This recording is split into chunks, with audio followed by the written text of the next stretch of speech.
Cut money নেওয়ার অভিযোগ উঠল কাঠগড়ায় পঞ্চায়েতের এক সদস্য। আর এই ঘটনা পূর্ব বর্ধমানের আউশ গ্রামের ডাঙ্গাল গ্রামে রীতিমতো শোরগোল পড়ে গিয়েছে। অভিযোগ, উপভোক্তার বাড়ির ছবি তুলতে কাটমানির দাবি করে পঞ্চায়েত সদস্য। ৩,০০০ টাকা না দিলে বাড়ির ছবি তুলতে দেওয়ার হবে না বলে হুমকি দেয় সে। এই অভিযোগ অস্বীকারও করা হয়েছে। রাজ্য সরকারের বাংলার বাড়ি প্রকল্পে গ্রাহকদের প্রথম কিস্তির টাকা দেওয়া হয়েছে, তবে বাংলার আবাস যোজনা নিয়ে রাজ্যের বিভিন্ন প্রান্তে নানা অভিযোগ উঠছে। কোথাও পাকা বাড়ি থেকেও আবাসের টাকা পেয়েছেন কেউ, কোথাও উঠছে টাকা চাওয়ার অভিযোগ।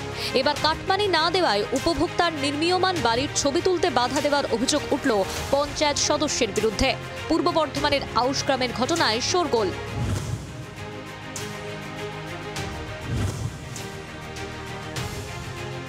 পূর্ব বর্ধমানের আউশ গ্রামের ডাঙ্গাল গ্রামের বাসিন্দা নিভা পাল বাংলা আবাস যোজনার প্রথম কিস্তির টাকা পেয়েছেন। সেই টাকায় বাড়ি নির্মাণের কাজ শুরু করেন। সম্প্রতি দ্বিতীয় কিস্তির টাকার জন্য আবেদন জানান তিনি। বুধবার প্রশাসনের এক প্রতিনিধি তার নির্মীয়মান বাড়ির ছবি তুলতে যান। অভিযোগ, তখন তাকে ছবি তুলতে বাধা দেন পঞ্চায়েত সদস্য বিল্লু মাঝি। অভিযোগ, বিল্লু মহিলার থেকে ৩,০০০ টাকা দাবি করেন। টাকা না দিলে ছবি তুলতে দেওয়া হবে না বলে হুমকিও দেন অভিযুক্ত। বিল্লুর বিরুদ্ধে বিডিওর কাছে অভিযোগ জানান নিভা। বাড়ি হচ্ছে, ছবি তুলতে এলো, সে চলে গেল বলে না ৩,০০০ টাকা লাগবে, তার ছবি না তোলা হবে না, না টাকা দিলে তুলে নিয়ে লোককে সরিয়ে নিয়ে চলে গেল লোকটাকে। তারপরে বুঝলেন কি, তাহলে আমরা পালিয়ে চললাম, তোর যা করা থেকে বিডিওকে জানা গা, যা করবি করবে। আমি বললাম, দেখ মায়ের বাড়ি, মা কোথা থেকে পয়সাটা দেবে বল, তা বাড়ি এরকমই আটকে থাকবে তাহলে ঘটনা হলে। যদিও কাটমানি চাওয়ার অভিযোগ অস্বীকার করেছেন অভিযুক্ত পঞ্চায়েত সদস্য বিল্লু। অভিযোগ ভিত্তিহীন বলে দাবি পঞ্চায়েত প্রধানের। সম্পূর্ণ ভুল তথ্য, কথা বলেছে জানি না, হ্যাঁ হয়তো এগেন্স্ট পার্টির হয়ে হয়তো কথা বলতে চাইছে।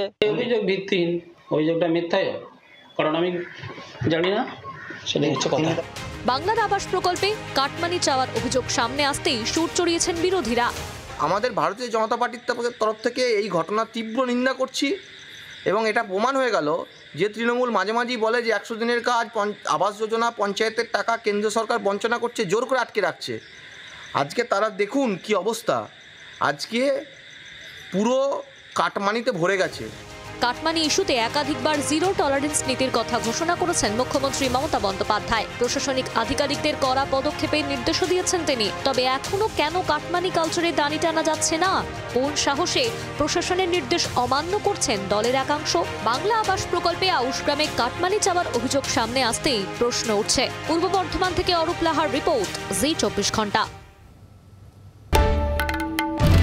বাংলার আওয়াজ, বাঙালির আবেগ, জি ২৪ ঘন্টা।